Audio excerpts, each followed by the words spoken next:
un tuto sur les loops dans After Effects, donc les boucles infinies. Alors j'ai ici une balle qui fait une petite boucle sur elle-même. OK? Donc si je voudrais insérer cette balle-là dans une composition plus longue, donc admettons que je veux la faire rebondir sur elle pendant à peu près 10 minutes. Alors ce que je vais faire, c'est que je vais prendre cette composition, puis je vais la glisser dans une nouvelle composition. Donc je vais me créer une nouvelle composition que j'appellerai, admettons, loop multiple, par exemple. Donc j'ai une nouvelle composition qui s'appelle loop multiple. Je prends ma balle qui rebondit et je la glisse dans cette composition-là. D'accord? Bon, maintenant, ça va, ça loop juste une fois. Ma composition loop multiple, je vais lui dire de durer 10 secondes. C'est ce que j'avais dit.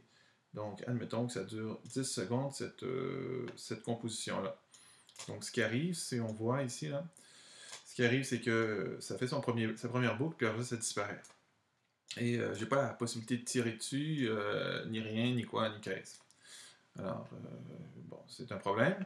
C'est ce que je vais vous montrer à faire. Donc, ce qu'il faut faire, ça va être avec les expressions. Un petit peu complexe.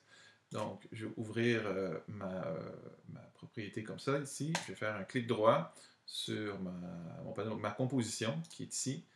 Et je vais aller dans Instant, activer le remappage temporel. En anglais, c'est Activate Time Remapping. Donc, Instant, activer le remappage temporel. Pouf! Et là, donc, ce que j'ai, c'est que j'ai une petite propriété qui s'appelle remappage temporel. Et ce que ça me permet de faire, c'est que ça me permet de tirer comme ça. Et comme on voit, donc, à ce moment-ci, ça fait boucler ça va pas faire boucler ma composition. Non, c'est vrai, pas encore. Ça disparaît.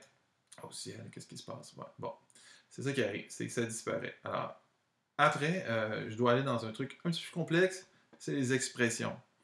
Donc, ce que je dois faire pour faire apparaître mes expressions, je peux faire un petit Alt-clic sur le petit cadran ici. Et là, j'ai le panneau Expression qui arrive. Si vous le cherchez dans le menu, là, ça va être dans Animation, Ajouter une expression. Animation et ajouter une expression. Donc, j'y vais ici, et là, qu'est-ce que je vois? C'est écrit Expression, rampage temporel. Et là, c'est écrit Time Remap. Bon, alors moi, l'expression que je veux, c'est un petit peu comme un petit langage de programmation. L-O-O-P, O majuscule, U-T, ouvre la parenthèse, ferme la parenthèse. Voilà. Et donc là, à ce moment-ci, ce que je vois, c'est que ma composition loop comme ceci. OK? Et donc là, voici, c'est le time remapping qui me fait ça. On remarque, si on a un œil qui est fin, ce qu'on peut remarquer, et même quelquefois, même il peut avoir un petit flash noir à la fin. Sinon, ce qu'on remarque, c'est que le dernier frame est répété 2 fois. Là, j'ai regarde, une petite image blanche ici. Ça dure rien, mais c'est l'espace d'un frame, mais c'est quand même problématique. Alors, comment faire pour faire disparaître cette petite image-là? Très très simple.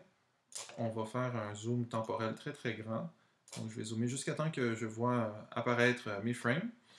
Et ce que je vais faire, c'est que je vais ajouter une image clé à remappage temporel juste avant la dernière image clé, qui est celle-ci, et je vais supprimer cette dernière image clé-là.